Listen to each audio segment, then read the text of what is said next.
Good evening, ladies and gentlemen. My name is Abbas Milani. I welcome you on behalf of FSI, Freeman's Open Institute. The director is here with us. Paul will join us later in the panel. Hoover Institution and the Iranian Studies Program. This event has been co-sponsored by these three units within the Stanford. It is my distinct privilege to introduce to you one of the most famous dual citizen hostages of the hostage-taking Islamic Republic of Iran. There was a time that media was full of his name, and it is one of those rare moments where we have the hostage and a person who had released the hostage. Mike McFaul at the time was involved in the releasing of his gentleman. His crime, of course, was that he worked for democracy in Iran and was also a dual citizen. He's a social scientist of great renown.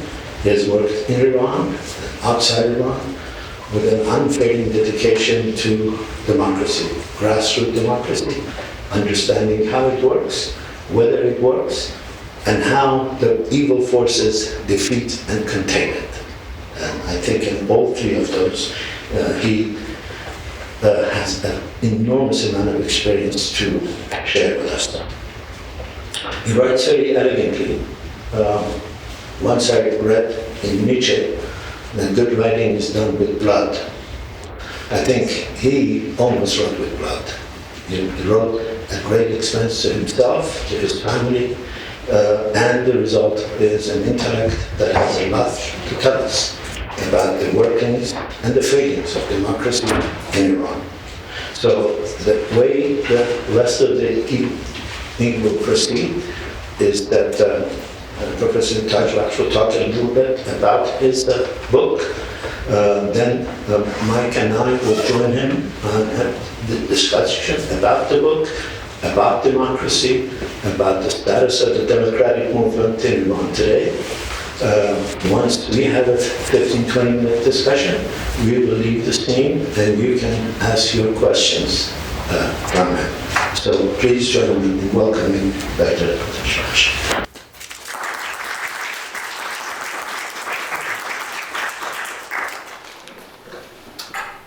Well, Dr. Milani, I thank you very much. I'm extremely grateful for you and Dr. McFaul and the Hoover Institution and Stanford University for inviting me to join with you and with all of the audience who have kindly come out this evening to hear about my experiences and how I put those experiences together in this book, which you see here. I want to begin a little bit by explaining the context and motivation that led me to write this book. I won't be going into a lot of detail about the social science findings, but I'd be happy to share any of those dimensions of the book in the question and answers. And I have a lot to say, but I think it would be of interest to this audience if I take you back a little bit to the first time that I went to Iran and how I got involved, first of all, in how I decided to study something so recondite and perhaps nerdy like local democracy, then how I got involved in working with politics and politicians inside Iran and working with civil society groups and other types of social activists, and then how I found myself slowly drawn and caught between the tectonic plates of geopolitical challenges between the United States and Iran at a time of heightened tensions that very soon after I arrived in 1998 was accentuated by the nuclear file and the nuclear crisis that began in around 2003-2004. Okay, so First of all, I want to say that the findings of the book are important because of one particular reason, and that is the persistence of authoritarianism in our world today, and the growing authoritarianism that we see around the world.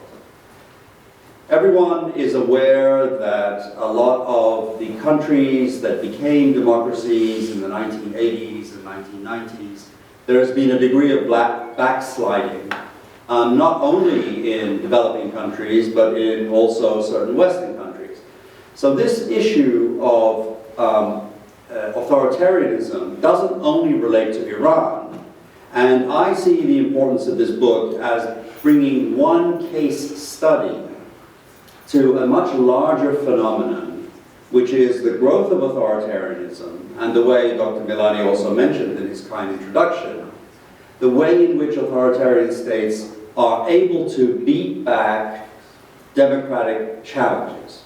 And I think that one of the challenges in our world today is both to understand the strength of authoritarian systems, the way they're able to manipulate institutions like elections, and conversely, understand the weakness of democratic systems as we generally, we support them, but often without understanding at a very granular level how the democratic systems can be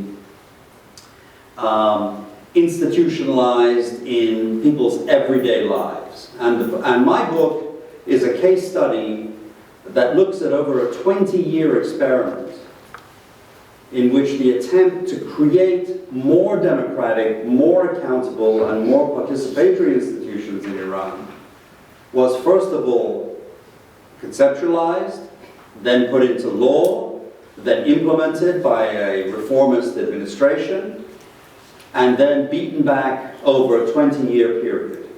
And so the book, which came out in 2022, tracks this 20-year experiment in what is ultimately a tragic failure of the attempt to create local democracy inside Iran. So the findings of the book, I think, are important for us today and looking forward, because it provides a granular, and I hope scientifically rigorous, explanation of of this worrying and important trend, this trend of authoritarian persistence, growth, and resilience against democratic challenges. So what we see is authoritarian states, despite widespread discontent amongst populations, and sometimes vigorous challenges, like many of you have, I'm sure, been following since last September in the Mahsa Amini protests in Iran, the ability of authoritarian states to beat back these challenges. And, you know, I will share with you an insight which I think is telling. I've been giving a lot of speeches and talks and writings about the Mahsa Amini protests, and I have recently come to the conclusion that unfortunately it seems that the Islamic Republic has been relatively successful in suppressing these protests that demand structural change. The question is that if you look at the history of the Islamic Republic of Iran, it has been in existence for 43 years. And when some observers feel that protests such as the Mahsa Amini protests or even the 2009 Green Movement, which was when I was arrested for the second time, erupt, that those are very powerful and likely, let us say, instruments of social change and social transformation. But consider this fact. The Islamic Republic of Iran has been in existence for 43 years. And if you add up all the days, let us say the weeks and months, in which there have been serious protests against the Islamic Republic, they would probably add up to no more than 1.5 years or 2 years of a stretch of time. And that is of the 43 years of the Islamic Republic's existence. Why is that important? That's important because it means that ordinary Iranians they have to live with that state, the regime of the Islamic Republic of Iran, for the other 41 years. And my book shows how the Islamic Republic of Iran manages its authoritarian system during those non-protest periods. These are periods of what I call authoritarian order. And it's order because there is a form of authoritarian bargain. I mean, one question is, how do these authoritarian states persist?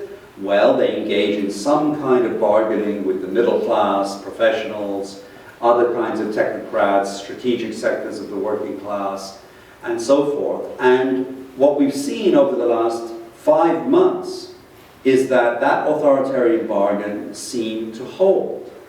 That is to say, if you look at the protests, it was very striking. Over the last 3 months or 4 months, 80% or a vast majority of the protesters in Iran were young people between the ages of 15, 16 and the late 20s.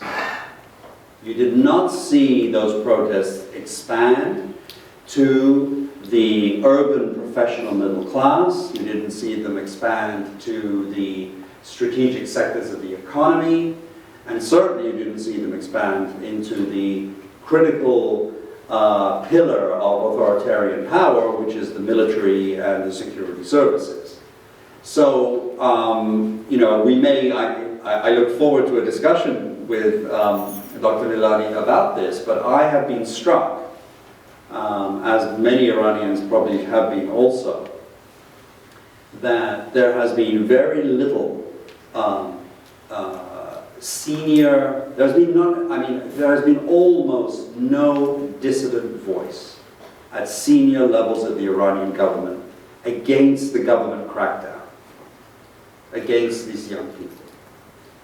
Almost no senior clerics, no politicians, sitting politicians in the Majlis, certainly no military officials. None have criticized the regime in their brutal crackdown against these protesters, in which many people have been killed, tens of thousands have been imprisoned. That shows, I suggest, a form of coherence and solidarity and unification of the regime leadership, to a surprising degree. And my book looks and tries to explain this coherence through focusing on one particular aspect of how the state works on a day-to-day basis.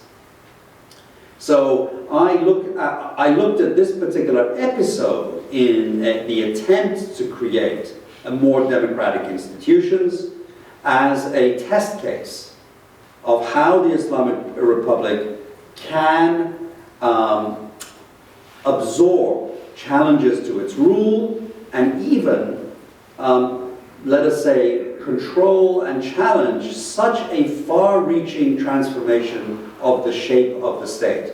And I'm referring to the fact that in 1999, the Islamic Republic of Iran decided to create, for the first time in Iranian history, elected institutions in every city, town, and village in this huge country of Iran. A country whose geographic scope is larger than France, Germany, and Italy combined. That is to say, to be able to control this large territory and be able to manipulate and channel all these electoral institutions was an astonishing risk for an authoritarian state, and that was the puzzle that I set out to answer. That is to say, why would a closed and illiberal state, which is explicitly dedicated to a non-democratic form of rule, it rejects basic fundamental liberal norms as we understand them in the West, and also rejects elections as a form of expression of popular will, why would they risk expanding the electoral mechanism, these institutions, to hundreds of thousands of people around the country?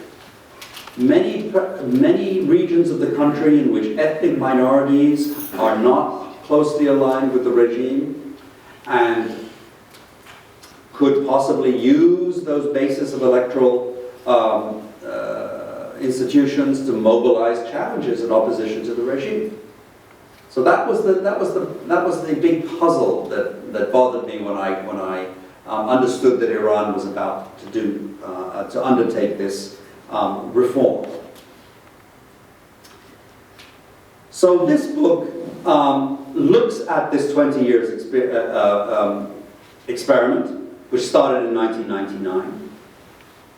It tries to understand where it came from, who the actors in Iran were that tried to channel these new institutions in different ways, and what the outcomes have been in the last 20 years.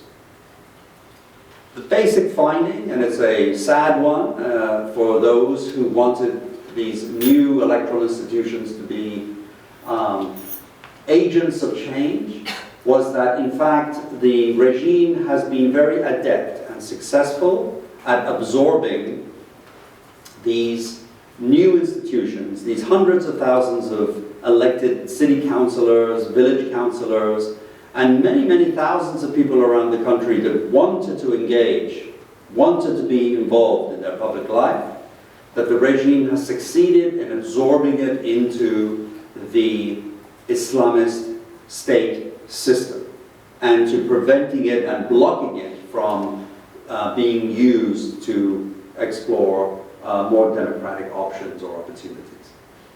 To give you a bit of flavor about how this came about and how I got involved in this, consider this anecdote. I'd like to share this anecdote with you about how I came to work very closely with some of the architects in the Iranian government who were seeking to create a democratic version of these local elections. In around 1999, when I was in Tehran, I went to a meeting of urbanists, political scientists, and lawyers who were discussing this new law that was about to be implemented. Someone there said to me, look, you really need to meet the Deputy Minister of the Interior, because he's the one in charge of creating all these new institutions, and he also is a big proponent of what the reformers then called strengthening civil society. It was their agenda of democratizing Iran. I said, okay, fine, I will. I'm happy to meet with this person. And he said, okay, I've got an appointment for you, and we can go and sit in on an important meeting in the Ministry of Interior, next week. So I said, okay, that would be great. I would love to listen to one of the main meetings that the Deputy Minister is having with his staff to discuss the new law. So it was a hot day, and I was wearing very casual clothes, and we wandered to Fatemi Street, if some of you know where the Ministry of Interior is, and we went up to, I think it was the 17th floor, where the Deputy Minister sits, and we were taken into a big conference room.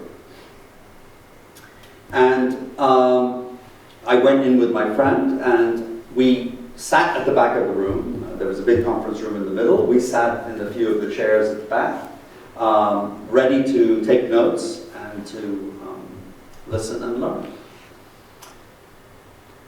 A few minutes later, Mostafa Tajbakhsh, who some of you know was is still an important politician, currently in prison, walked in. He was the deputy minister in charge of these rolling out this new reform.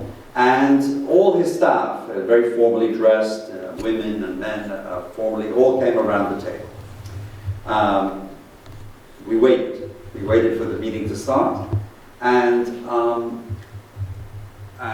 once their preparations ended, I did notice that the seat next to Mr. Tajbakhsh was empty.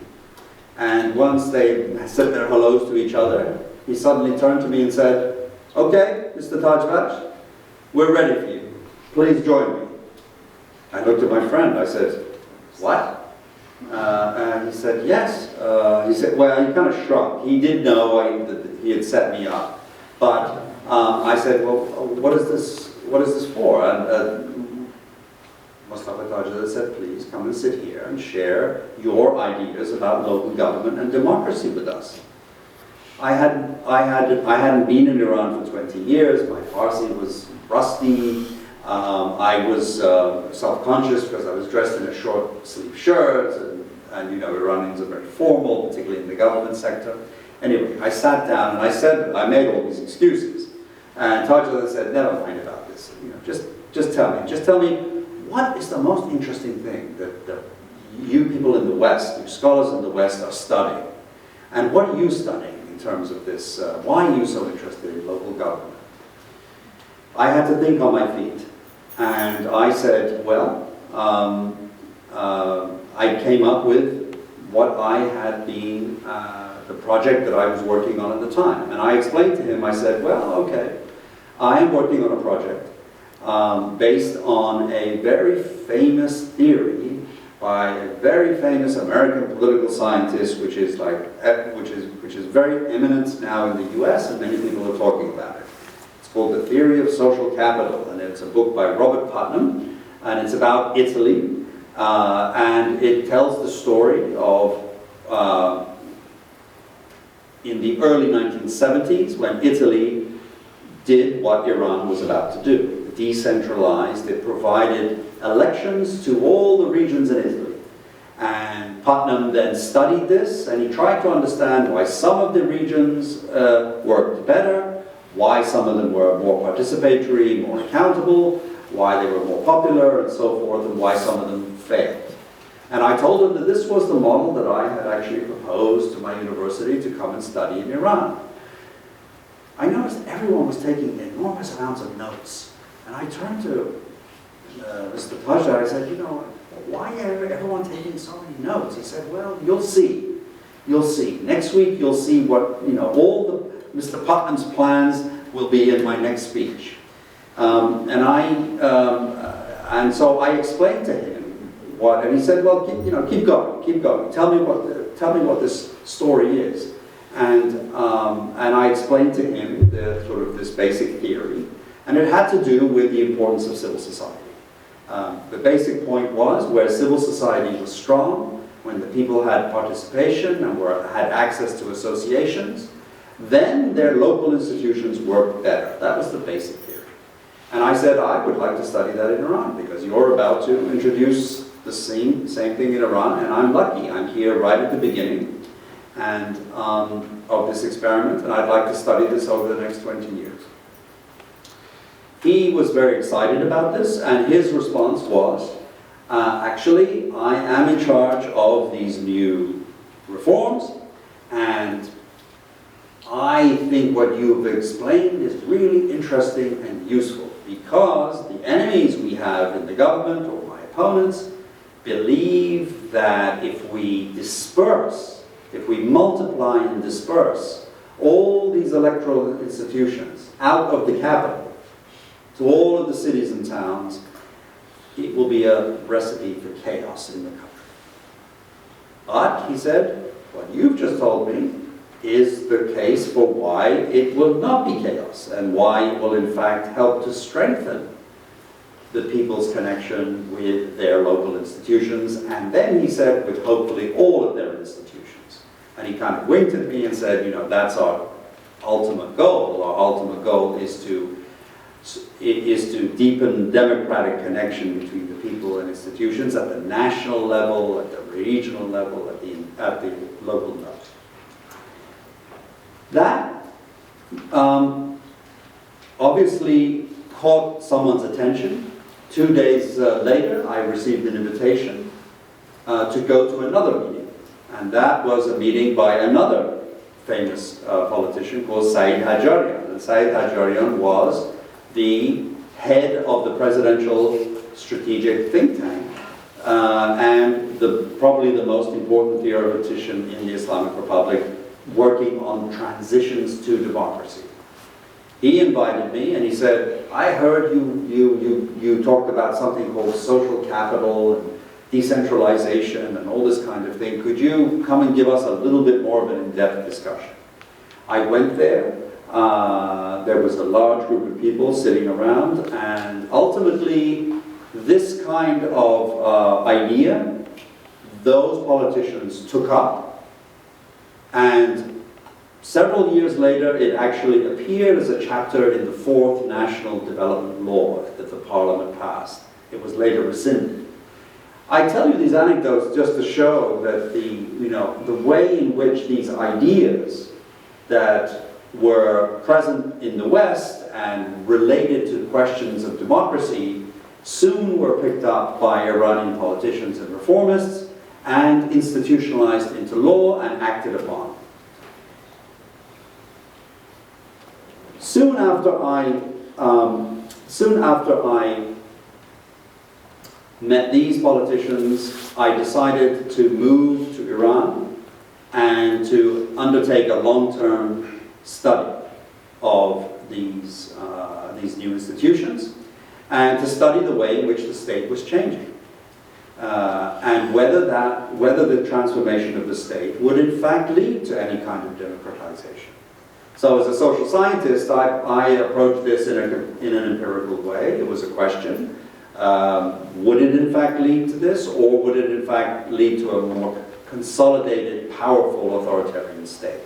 And the bottom line of my research, the finding is that after 20 years, as I mentioned earlier, that is in fact what we found. What I found and what you can find documented in the book. That is to say that despite the fact that the reformists and democratic-minded Islamists and their secular allies pushed for these new institutions which they felt could bring more democracy, more openness, strengthen civil society, ultimately dilute the concentrated power of the clerical authoritarian state, they did not manage to do that. The other aspect I think I'd like to talk about tonight is how this experience, which I've studied in this book, which is about Iran, is really part of a much longer story and broader arc that I have been involved in personally. This is an arc of a span of world history, which I marked from the beginning of the fall of the Berlin Wall in 1991, and I see closing very rapidly from around 2014, let's say the annexation of Crimea by Russia, and then recently the invasion of Ukraine by Russia. That is to say, I went to Iran not merely to study Iran. I went to Iran to study the ways in which democracy and authoritarianism work in the everyday world. In 1991, I was just finishing up as a graduate student, doing my Ph.D. at Columbia University. And the fall of the Berlin Wall augured for many people, and for me, a new world. The possibilities and great optimism about the flowering of freedom and democracy everywhere in the world.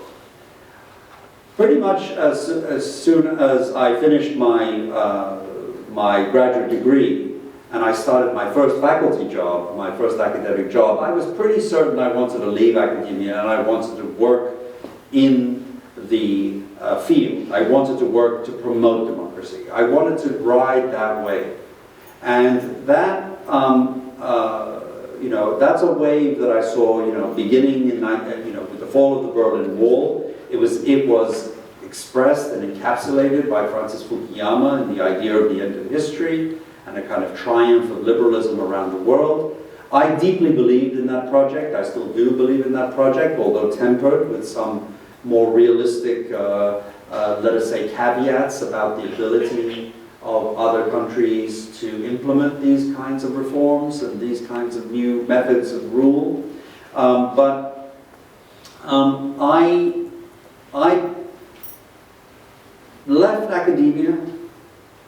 I like to think I rode that wave, and that was one of the reasons why I decided to make a very fateful decision which is a very important backdrop to this book, and it's very related both to the attempt that the book documents to promote democracy, but also to its failure in Iran. And that is that soon after I arrived in Iran in 2000 and 2001, I made the fateful decision to join one of the most controversial organizations in the world that worked for one of the most controversial men in the world, George Soros, and the Open Society Institute, at the time as it was called. Today it's called the Open Society Foundations.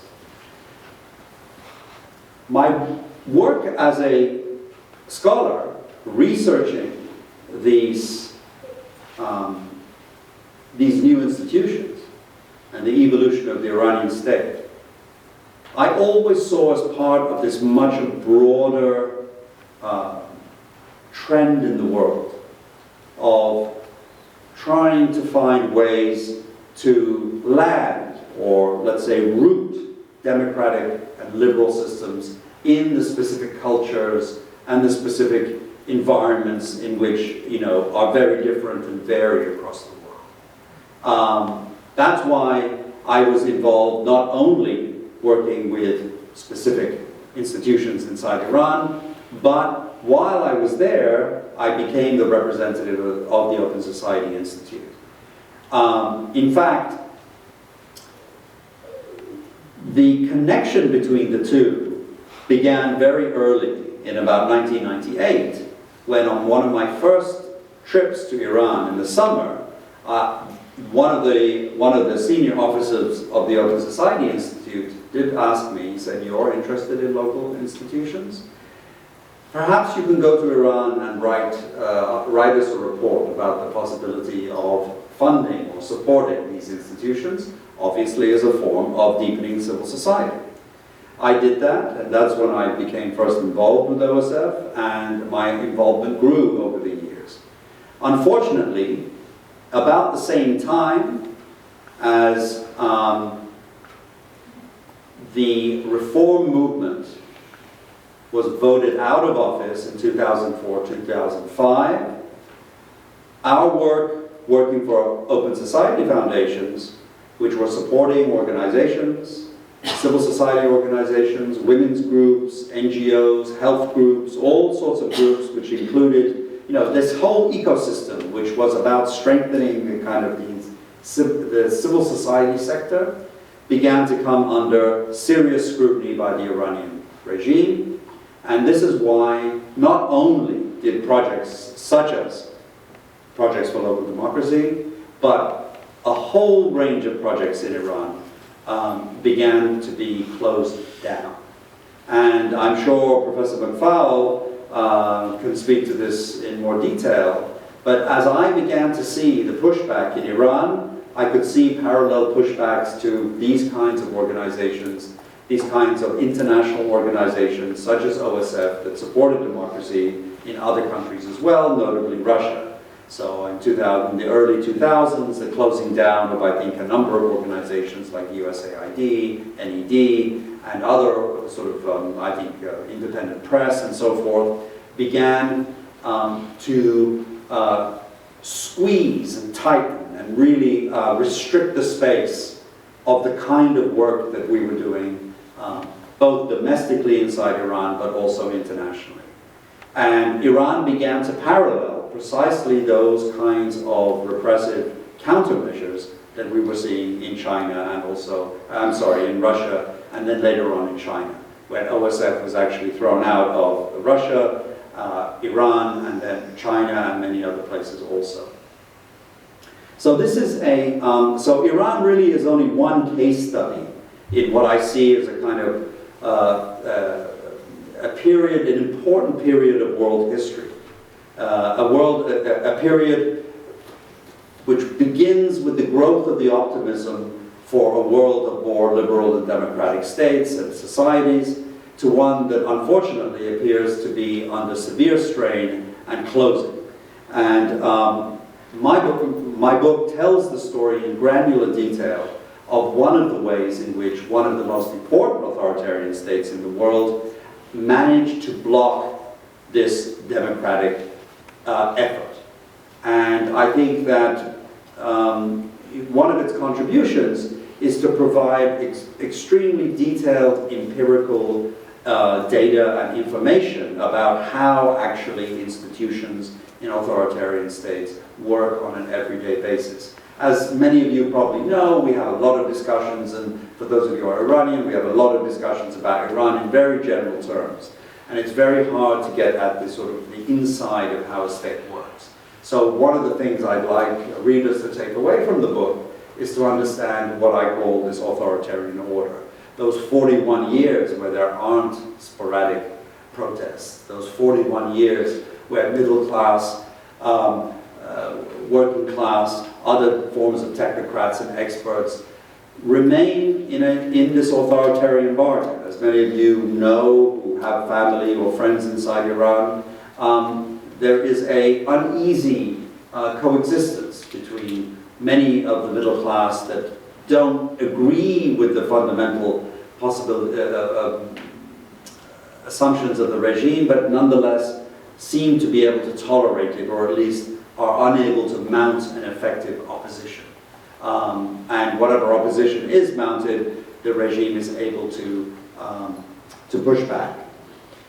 So ultimately, the end of my fieldwork story came in 2007 when I was arrested by the Iranian regime. Some of you may remember I was arrested with Khanim Hale Esfandiari, Mrs. Hale Esfandiari, who was the head of the Middle East program at the Woodrow Wilson International Center in Washington, D.C. And that really was a first shot across the bow by the Iranian regime against all forms of international support for internal democratic change inside Iran. Okay? That was intended to block and stop all American, particularly American, but also European organizations from having any connection with civil society groups inside Iran. 2 years later, when the Green Movement blew up and posed a big challenge, the Islamic regime cracked down very hard on the Green Movement and closed down most of the institutions that could be seen as pushing for this kind of local democracy. The major, even Islamist parties that were democratic, had any democratic aspirations, that had first actually implemented these reforms, they were banned, their parties were forbidden and banned, their leaders mostly jailed or in exile, as they are now, and they also blocked the ability of international organizations to support internal civil society groups inside Iran. So as I see it, after 2009, any possibility, any strong possibility for reform inside Iran was sharply diminished. Before closing, I'll just note that I have pointed out both domestic and international dimensions of the way in which democracy efforts took place in Iran. I don't want to be misunderstood to say that that most of the efforts that took place in Iran were instigated, supported, or even initiated by external international actors. That wasn't the case. Most of these democratic efforts were brought about by Iranians, secular, Islamists, but all sui generis, from inside the country. But there were attempts to support it from outside. My story then is the story of someone who left the West, went back to the country of his birth, trying to contribute in a scholarly way and in a public policy way and as a citizen and an activist, But the story I have to tell is a little bit dispiriting, that is to say. But what I think we could take away from this, from the future, is that it provides, these kinds of scholarly work and other work too, provides a way to dissect and to understand the inner workings of authoritarianism, the authoritarian bargain, and also, I should say, the weakness of democratic systems. There's a lot of abstract talk about democracy, but when you actually get down to it, when you actually ask people and see how people actually behave in voting and in their neighborhoods and in their communities, or even in the polling booth, there's a lot of work to be done. There's an awful lot of work to be done, both in this country and Western countries, but certainly in a country like Iran. So I think that I'll end here by saying that, I would urge you, if you are interested in the details of this kind of experiment in Iran. I mean, it tells a story of of a very bold and ambitious of experiment. That, by the way, just because it failed in the last few years doesn't mean it cannot be resurrected in the future. And there's always lessons to be learned, and there's always new things that can be tried. Even now, inside Iran's towns and villages, people can interact with their representatives. They can begin to learn what it means to have a representative. They can try to practice this, even though under extremely harsh and extremely limited political conditions. On the other hand, we need to also understand the growth of authoritarianism, and also to understand the way in which international relations between countries like Iran and the United States can impact the ability to support democratic movements inside Iran. So with that, I'll stop, and I look forward to the discussion with my eminent interlocutors.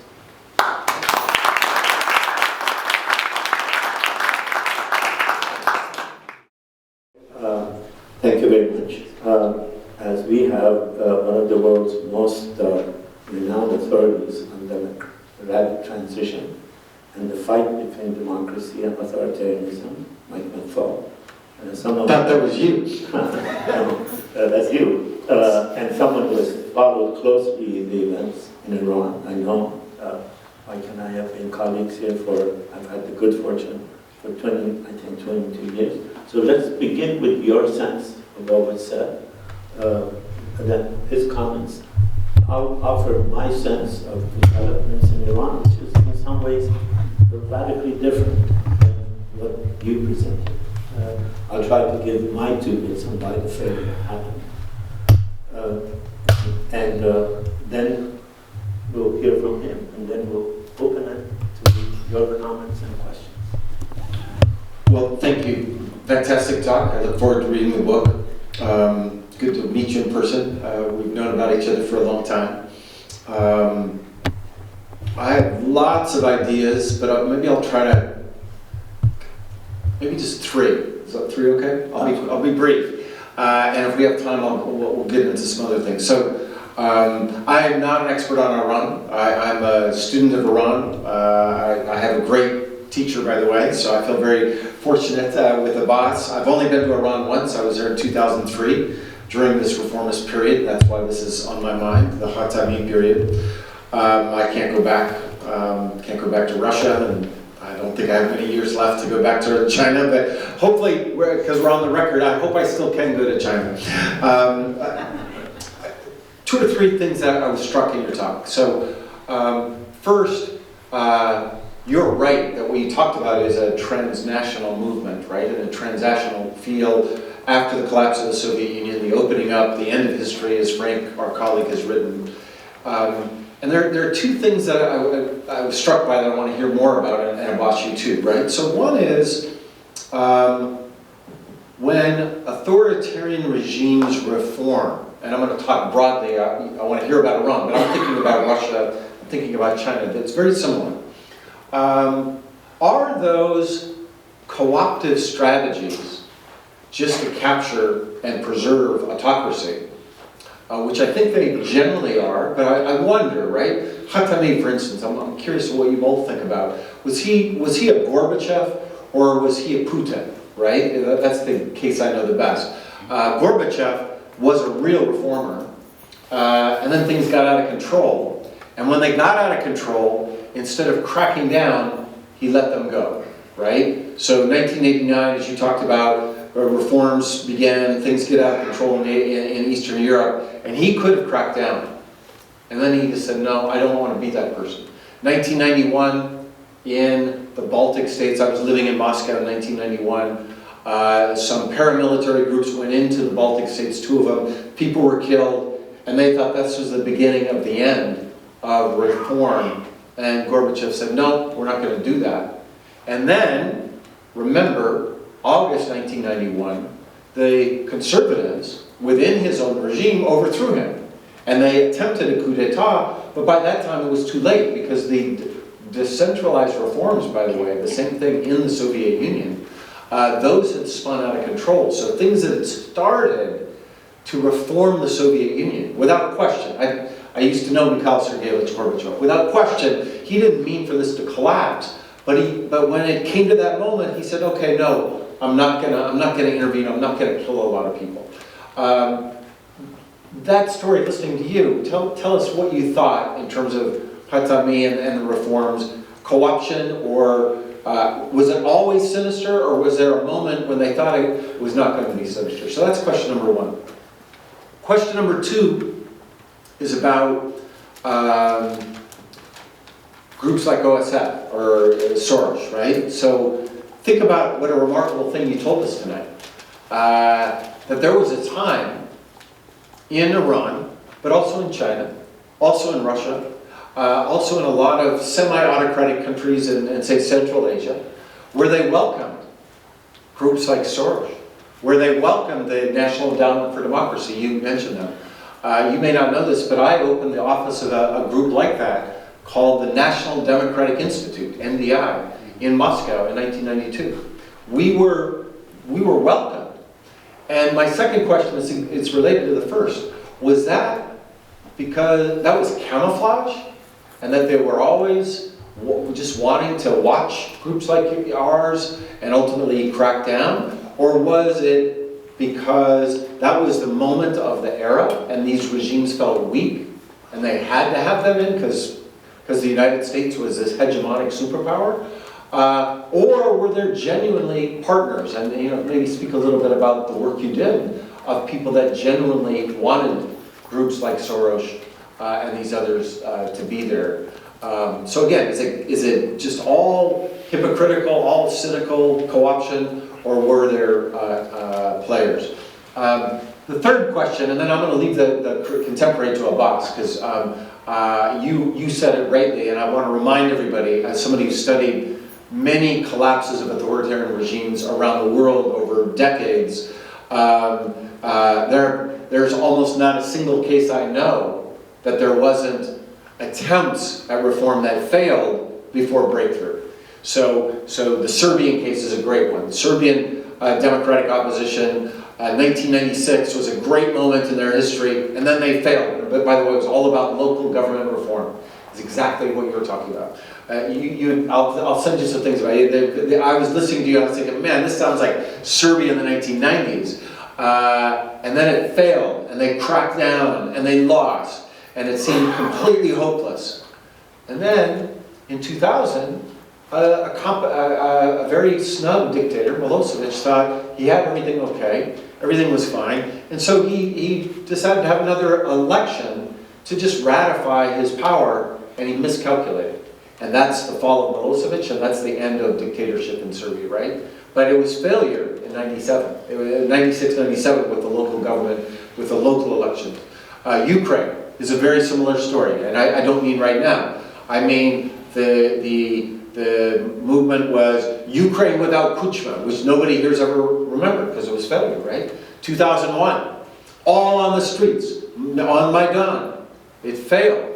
I went to Ukraine, by the way, in 2002 to do a survey for one of these international organizations, the National Endowment for Democracy, about their funding. And it was a story of failure. All the people they were funding had failed. It felt like the autocrats had reconsolidated. And that was just 2 years before the Orange Revolution, 2004, right? So I just want everybody to remember that. Lots of failures happen in these times until they break through, and a boss is going to tell us when breakthrough is going to come, because I'm not an expert on that. But one of the things, there are two conditions in these other countries that were present that seem absent today in Iran, but maybe I'm wrong about that.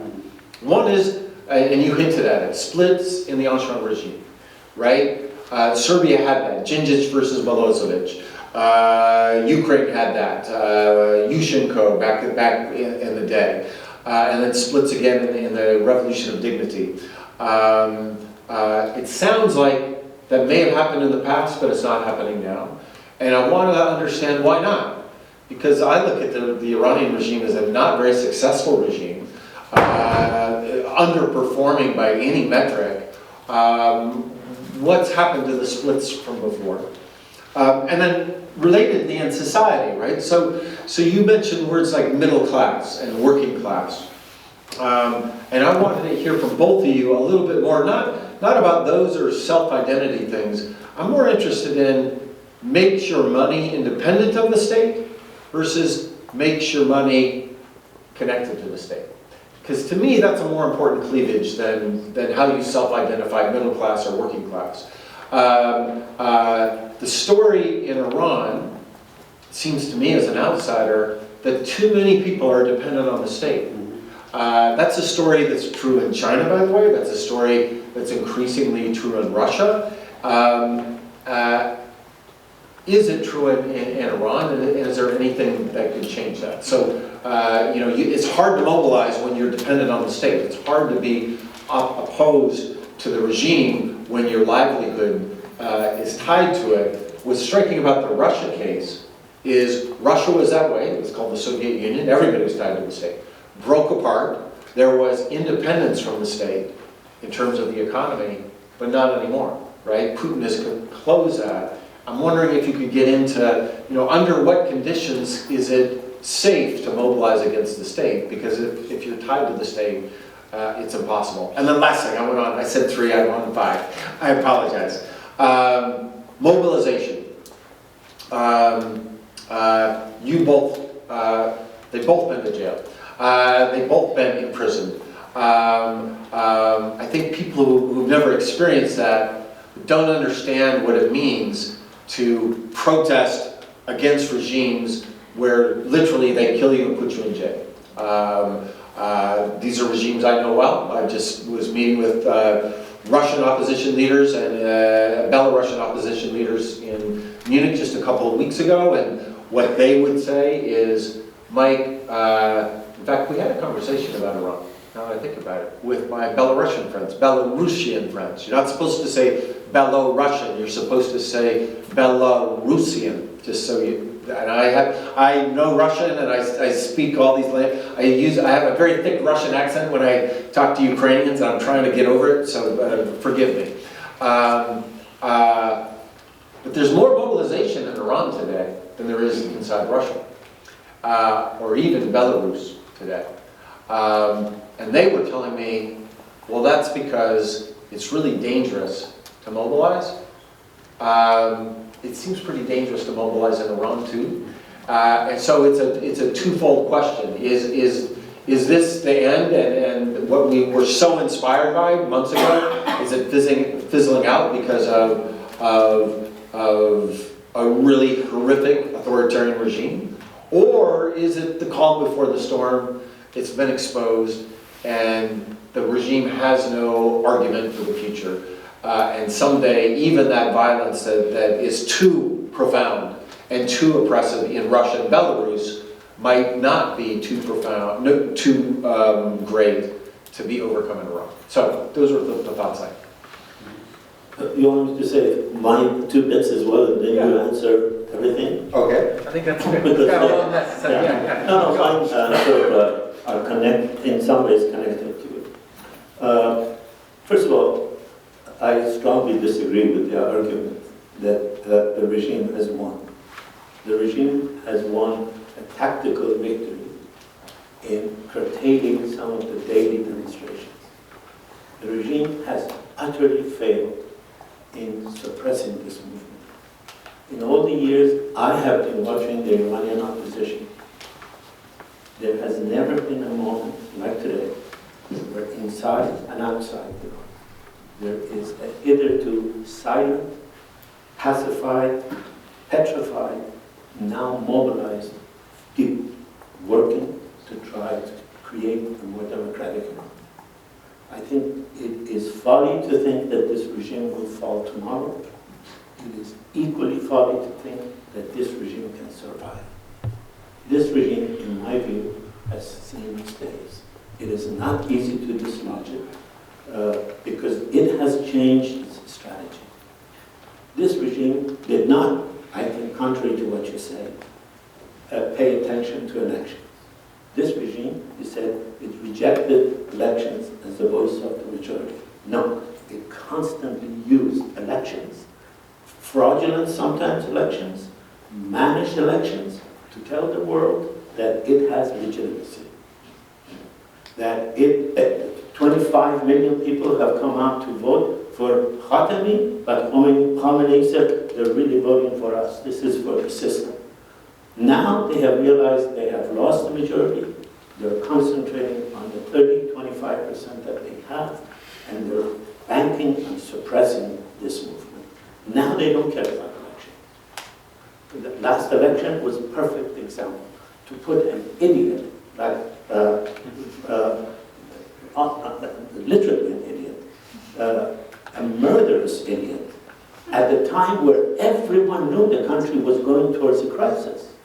You cannot be a reasonable leadership unless you think the only solution I have is suppress this. So I'll put this guy and I'll put every other person who has a record of being brutal. So they have gone on a different path. And finally, the notion that there hasn't been dissension, we had this discussion before.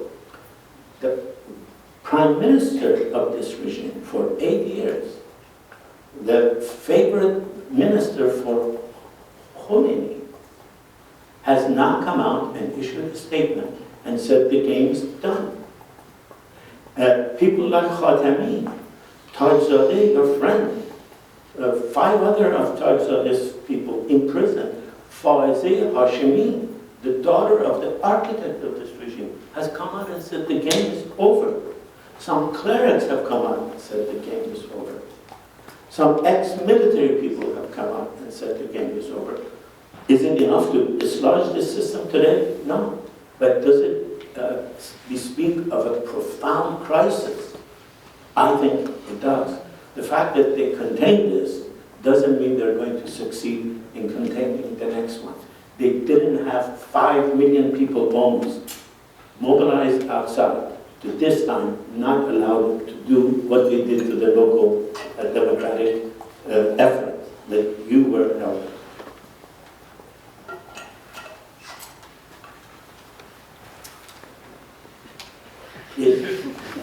Okay. Well, thank you very much. Before I answer the questions, I do want to take this opportunity publicly to thank both Professor Milani for his work, which has been an inspiration all these years for us students. We followed your work, and it's been a guide to many of the things and our understanding of particularly pre-Islamic Iran, and it allows us a much better idea. So I would like to thank you for that. And also a heartfelt thanks. Publicly, I'd like to thank Michael for his work in supporting me during my incarceration with friends of mine who were at OSF. And I think many things that I don't even know about, you were involved in and went to a lot of trouble to support us. So I would thank you on behalf of me and my family also. Okay, in terms of the, maybe I'll start with with the last points first. That was, I think that this issue, well, first of all, one issue which I may not have emphasized enough. I concur with you that the regime has succeeded in using elections as a way of consolidating their rule. And that's why in the book I use an academic framework in political science and political theory to explain what I believe is the nature of the Iranian regime, and that is electoral authoritarianism. And it originally is a bit of a paradox because it is true that elections are the sine non qua non of democratic systems. They are the necessary but not sufficient conditions of democratic systems. So in other words, yet you must have free and fair elections to have democracy, but that's not enough. But it turns out that you can have undemocratic elections. Now, this may seem unsurprising today, but when I was a graduate student, this was a surprise. It was a puzzle. Everyone believed that, in fact, elections were somehow, organically democratic. It would lead to democratic norms. It would lead to democratic forms of behavior and expectations. And so, I concur with you. And my book, as I say, is the first account, I believe, that has employed this theoretical framework of electoral authoritarianism to the Iranian case. So, the idea of electoral authoritarianism comes as something of a shock. I mean, that is to say that authoritarian regimes can be extremely adept at using a whole panoply of electoral systems to consolidate their rule. And so rather than the contrast here is with our classic textbook version of, in Western political thought, that you have an independent civil society that through elections expresses its interests and the government must respond to that. In fact, in systems like Iran, it is the reverse. That is to say, the regime uses the instruments and tools of elections to consolidate their rule. And here, actually, there is a somewhat shocking index one can use, and that is to say, if you look at electoral turnout, under free electoral systems, one can gauge the legitimacy of a political system by the level of turnout, because people are free to turn out or not. Under authoritarian systems, the level of turnout turns out to be an index not of people's legitimacy or interest, but it turns out to be the index of the ability of the regime to mobilize people to get out to vote. So there's actually something very bizarre if you look at the electoral history in Iran, which is to say that even when there's like massive political crisis, the high voting levels remain the same. So there's something else going on than simply the fact that elections are, an expression of an independent society. There are other forms of the ways in which states, and that begins to approximate forms of totalitarianism and communism. I mean, after all, under certain communist states, they were voting, and there was a whole literature on why would people vote, a simple answer to that question is, why do authoritarian systems hold elections? In part, as you say, to show off to the rest of the world. But in part, it's to actually indicate their ability to manipulate the population. So now you do make an important point, which is that the Islamic regime has recently realized that if it's going to lose a lot if people are not going to voluntarily go to the polls, they might as well not keep blaring out propaganda to go to the polls. But we'll see. We'll see how that goes. But in short, I concur with your idea that, and I didn't want to make the point that the elections are legitimate reflections of popular will. However, the importance of a case study like mine is that it gets down below what might be very general abstract forms of political behavior. I went into many villages and went to many cities, and there, whether people vote for the Shiraz City Council or not, sometimes it's related to the repressions at the national level, sometimes it's not. Sometimes it's related to just the lack of trust in their local councils. And so when people do speak to me, and I speak to people in Iran, they say, well, should we even bother with these local councils? I say yes and no. You're not going to get everything, but on the other hand, there is still a space for you to mobilize. The broader point, Abbas, about where we do disagree, I think, is that I see the regime as much more consolidated, unfortunately. I don't say this happily. I see it as much more consolidated, much more unified than fragmented or under challenge. I don't see serious fissures in the senior leadership. There are dissenting voices. Most of them are in jail. Most of them are marginalized.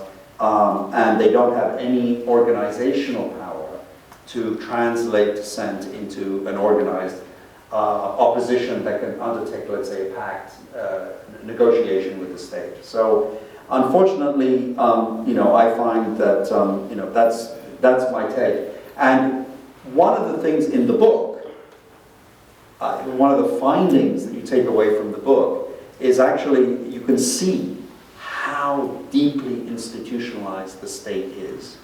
There was a novel David Ignatius of the Washington Post wrote years ago. I don't know whether you know it. It's a spy novel based in Iran. And he says something very interesting in that. He said, Iran, unlike many of the countries in the region, is a real country. And then he says, why? He says, because you can always find the street, street signs, they work. That was something like, the roads work. So there is this tip of the iceberg, which when you are in Iran, and when you get to look at this administration, people going every day, the things you have to negotiate, your telephone bill, your garbage pickup, your children's school, your health insurance, your relationship with the local police. All of these things are what I witnessed, in my view, were like 80% of everyday life. And that's the authoritarian bargain. It's the everyday life that people operate. And I think that they fear, as you say, they fear losing that if they revolt. Michael's points. Co-optive or cynical in terms of elections and sort of democratic niceties. And was Khatami a Gorbachev or not? I think that one of the things, and I do report this in the book, in my experience, I learned this I think from first-hand experience, was that actually what you saw in Iran was that Khatami maybe was not a Gorbachev, but his second-level lieutenants were. And those were the Tajbakhsh and the Hajjarians who were working under the president's office. Khatami was fairly mild and he was very timid and is still so. But it was what happened was that beneath that top leadership grew a circle that was serious about transition. Was serious about transition. So there was, in a sense, both. You have to pick the sample. If you just only look at this part of the sample, you would see some kind of cynicism, or let's say, not so much dedicated to a serious transition. But the people who were architects of new institutions, new laws, new ways of doing things, they were serious, in my view. And I record that because I follow the way in which the actual institutions were implemented and were seriously considered as alternatives. Why did they allow people like Soros and groups like that? That's a great question. And I actually have a very personal sense of that. When I first went to Iran in 1998 to about 2003, when the Khatami was there, I could walk into the Ministry of Interior expert offices. And it wasn't only because I was arrested in 2007 that I was blocked. All my colleagues, no one else could. After 2007, 2009, you couldn't get into the building. And it wasn't just the OSFs or the NEDs. It was just like there was. I think part of the answer, and I think maybe Tom Carruthers or your colleagues who wrote this, is actually the authoritarians were just slow on the uptake. They didn't realize what these groups were up to. Interesting. They didn't. It took time. I mean, after the unipolar moment. I mean, after 1991.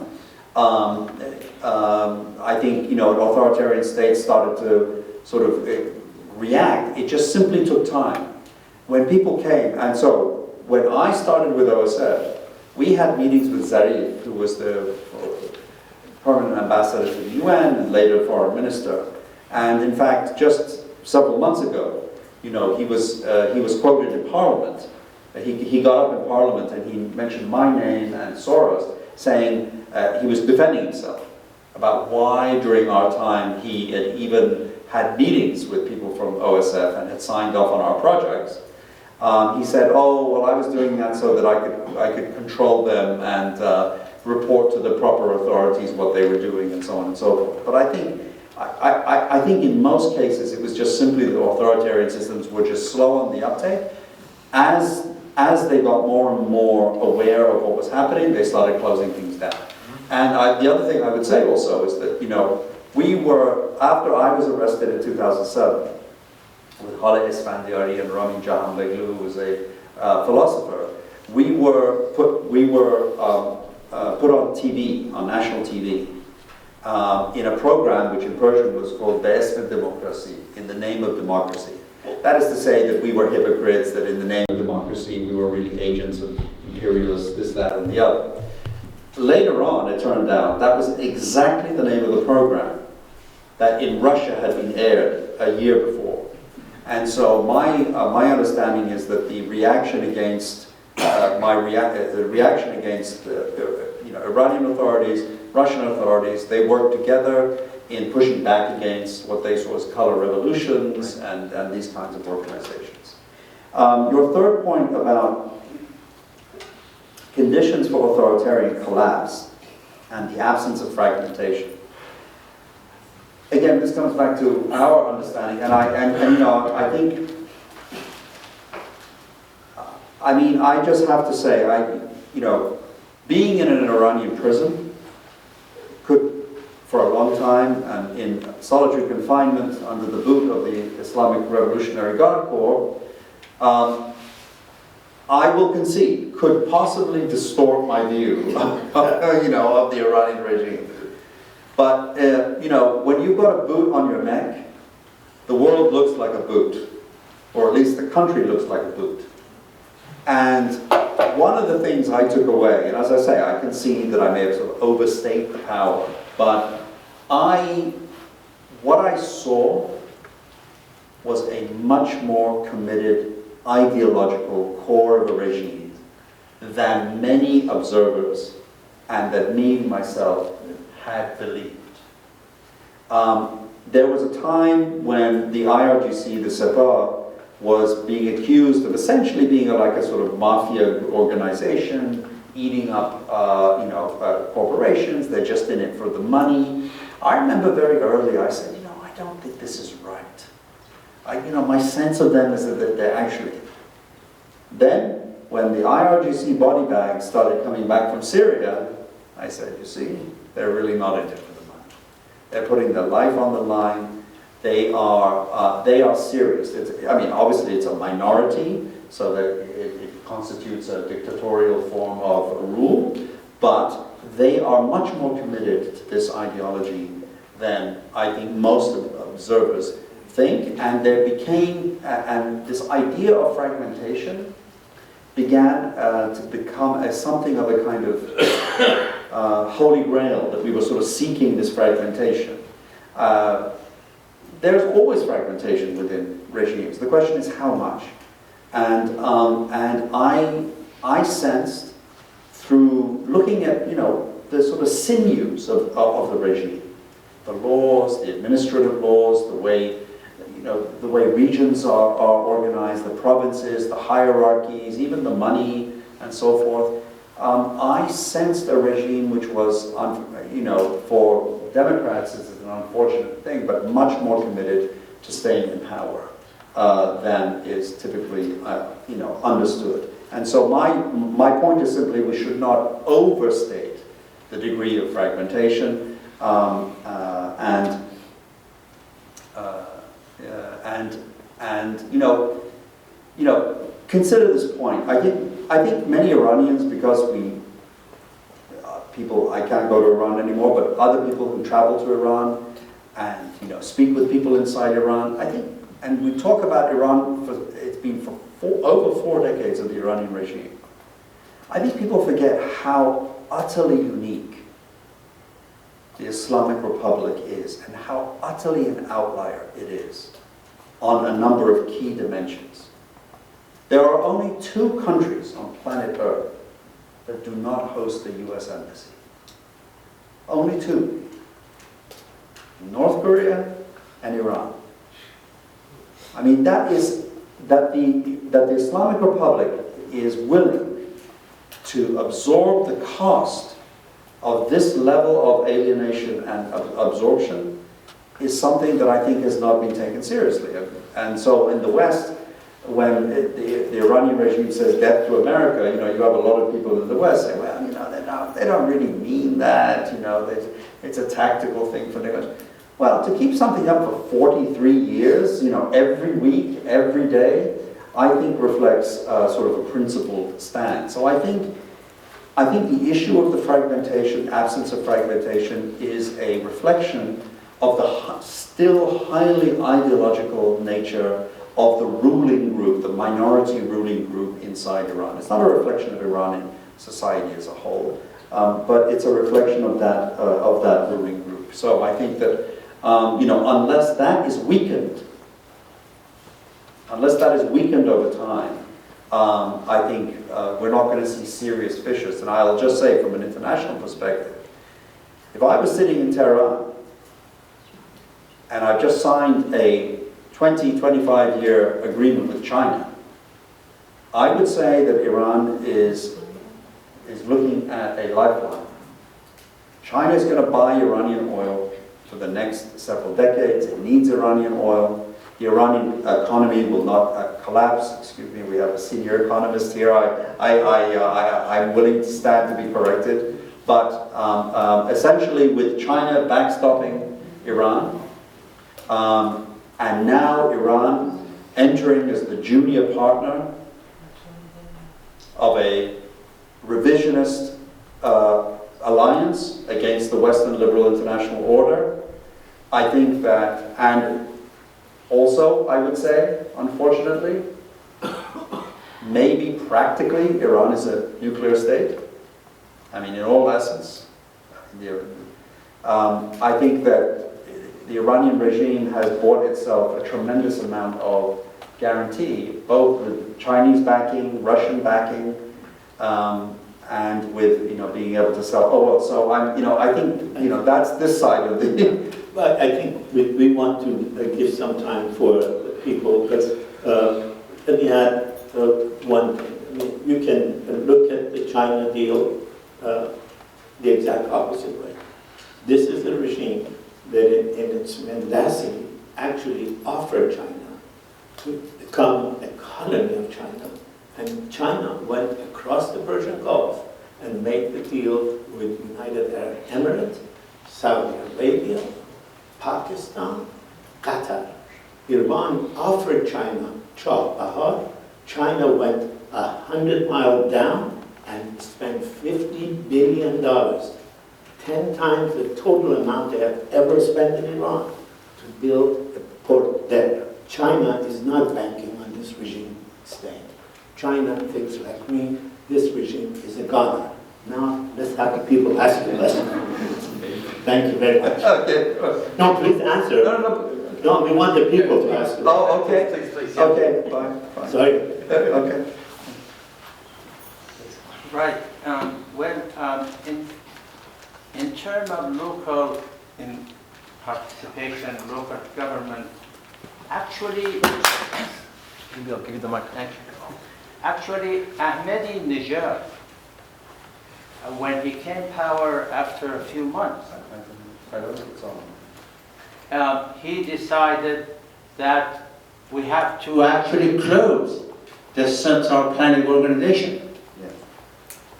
That was his way of doing it, saying that local government, such as provinces, have to make their own decision on making planning. We have to close Central Planning Organization.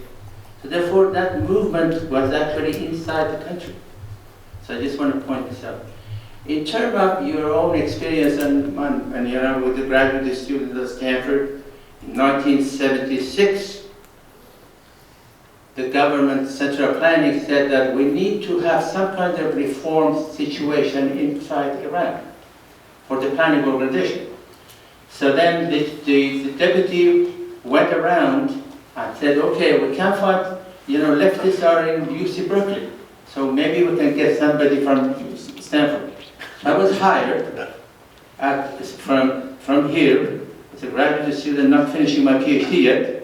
I went there, inside the central government.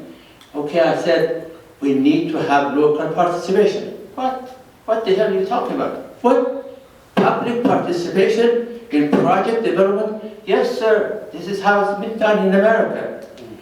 NEPA was just instituted. National Policy Planning Act was instituted here in the US, and then we were sort of advocating that kind of concept. So therefore, there was an opening gate within the planning organization.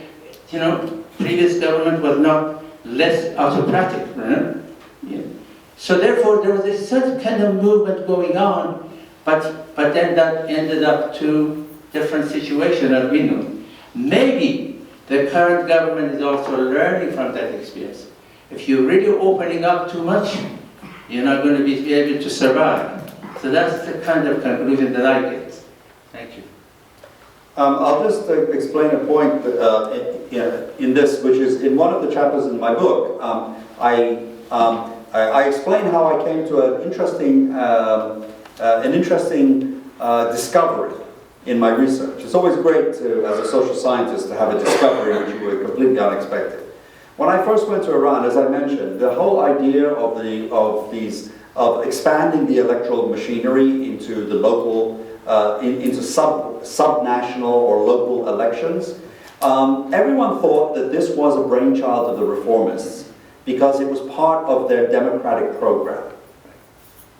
When I started doing the research, I started looking at the law and trying to trace the origin of the law. And I came up with something which was completely surprising and counterintuitive. That in fact the law which the reformists implemented, this was the 1996 law, was not initiated by the reformists at all. It was initiated by the hardline Velai 4th Majlis that sat from 1992 to 1996. And the person who had introduced the bill in 1993 was the former chief of ideological conformity of the army, and he was a cleric. And so obviously the goal of this political decentralization was not democracy and it was not liberalization. So this was the first puzzle. This was the first puzzle that I was able to unravel. And what that showed me, and actually it relates to your point, sir, is that there turned out to be 3 groups of people inside Iran. And my book does this by chapter. 3 different groups that had 3 different interests in what to do with this expansion of the electoral machinery. One were Islamist rulers. Their goal was whatever new institution is created in society, it must conform to our objective of Islamizing the entire society. The second group were all those technocrats and experts in the central planning offices and in the ministries, and their goal, they would tell us, is we want better, efficient management of local areas. It's a huge country, we have bad development planning, we have bad implementation, there's huge backlogs in the capital programs, and that drains the government's deficit, and so on and so forth, and we need to get better planning, we need to get better information of what's going on. And the third group later came on were the reformists, who took these original ideas and tried to steer them in a more democratic direction. But finally, when I looked to see the origin of this law, the reason why the hardline Islamists in the Fourth Majlis in 1993 even thought about this was because it was a response to a whole range of urban riots that took place in Iranian cities. Some of you remember in Iraq, in Mashhad, in Tabriz, and a whole group of cities. And that was because of a combination of high unemployment, urbanization of people who had been demobilized after the war ended in 1989, and also brutal forms of land management. Squatter settlements would go, and that they didn't know what to do with them, and they would just bulldoze them. This led to rolling riots. Islam Shah in Iran was outside of Tehran was famous. And this is an interesting quality about the regime in Iran. It's often referred to as being responsive but not accountable, which I think is important to think about. It's responsive but not accountable. And in a sense, even dictatorial regimes can be responsive. They have to respond for their own self-interest. That's why the law was created. They came up with the idea of, the Islamists came up with the idea of maybe we can channel the people's discontent through locally elected managers. They didn't listen to the technocrats, some of them, who wanted to emulate what China had been doing, which was using decentralization to create local economic development. I treat that in a chapter of the book, but I also say that was like one of the missed opportunities in this whole 20-year experiment. Scholars who look at the experience of China, the greatest economic miracle in the history of mankind over the last 30, 40 years, scholars who want to point to one factor to explain that is, in fact, decentralization to local government officials, but not political decentralization. Administrative and fiscal decentralization. In other words, they gave appointed local managers ability to trade and sell land. And that has accounted for a massive economic development which just accumulated. Iran missed out on that. Iran missed out on that partly because that wasn't the goal. The goal wasn't either local economic development or was it democratization. And so ultimately, as I say in my book, after 20 years, the original goal of the law has won out, which was to Islamize all all these institutions and prevent and block all democratic challenges. Yeah.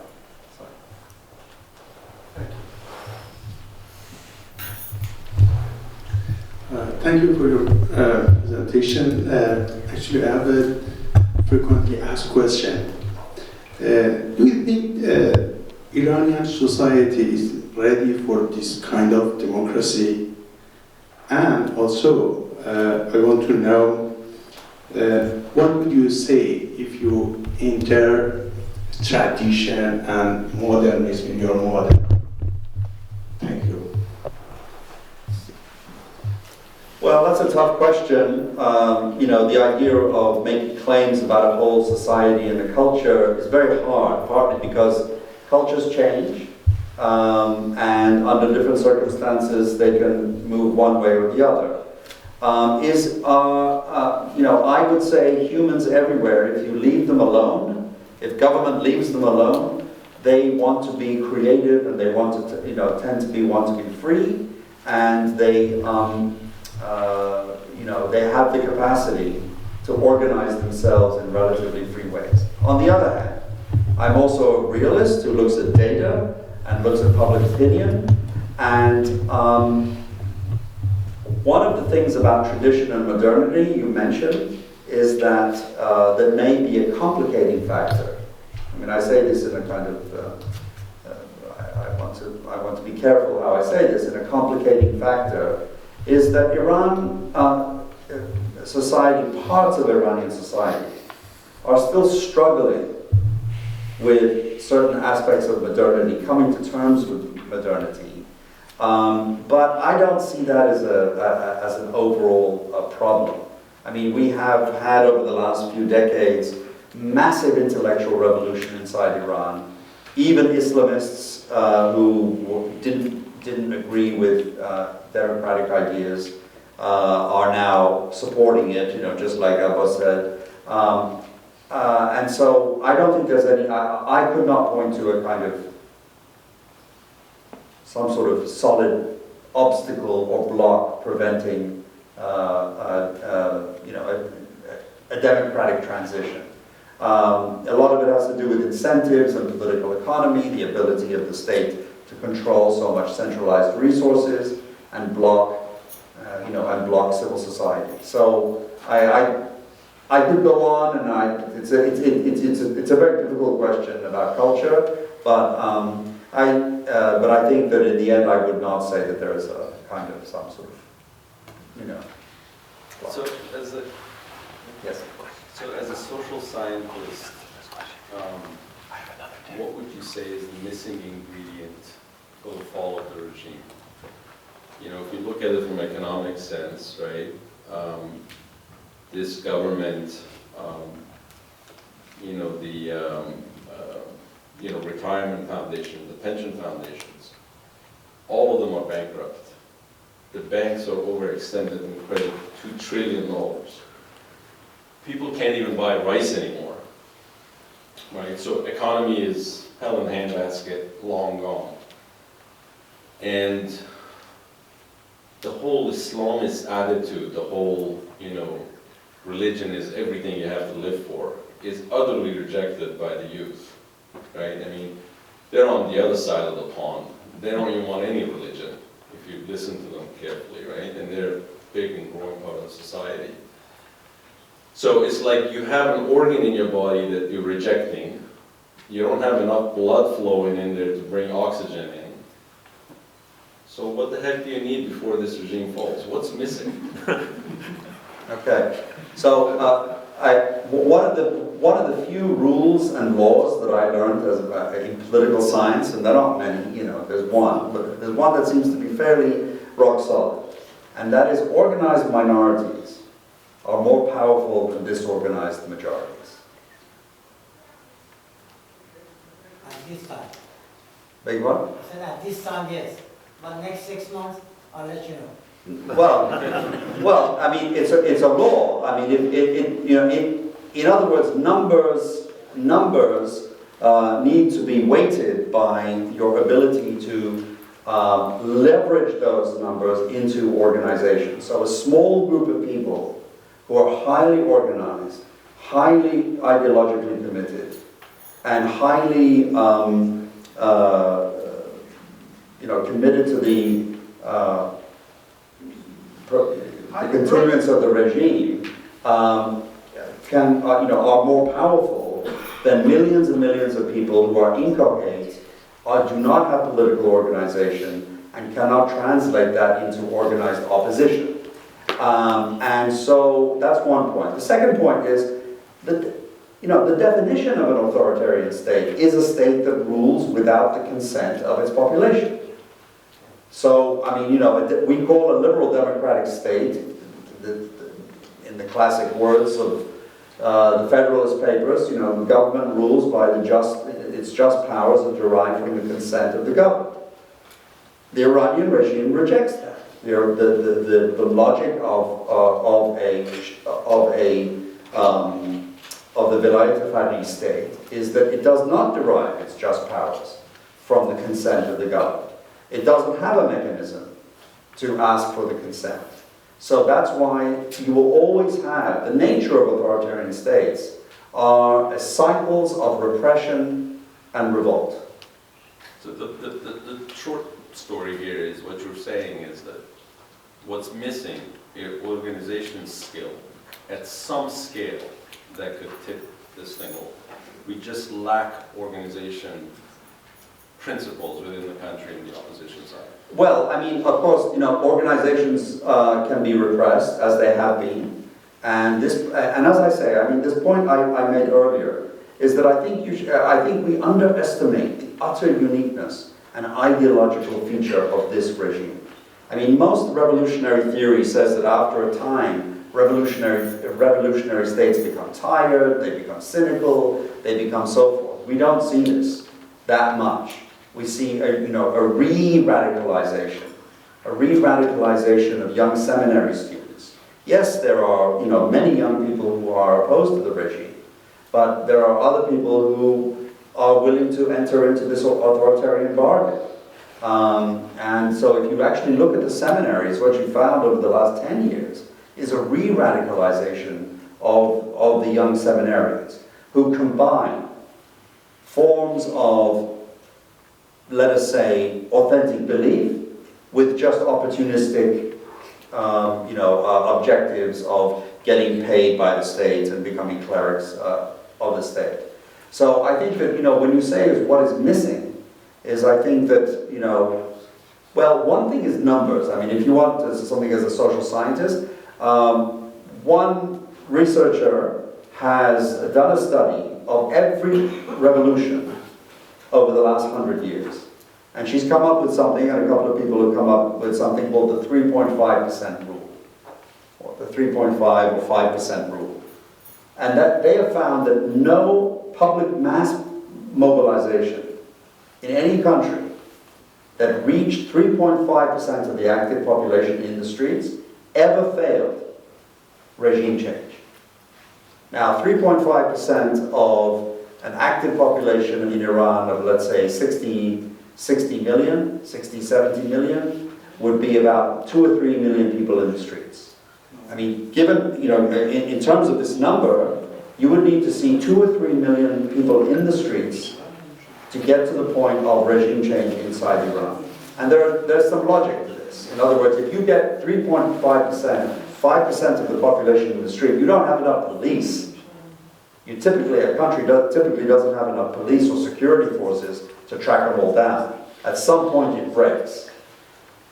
If you look at the protests over the last 5 months, they have not reached that scale. We have 2 rules in Iranian studies. We begin on time and we end on time. We kept our first rule this time, but it was so fascinating, we broke our second rule. So thank you all for coming. Thank you very much for a wonderful presentation and for a great book. There are books to be purchased. As Mike McFall tells every audience where we have a book talk, he says, these books can only get published if you buy them. So please buy them, and he will sign them. And thank you all for coming. Thank you.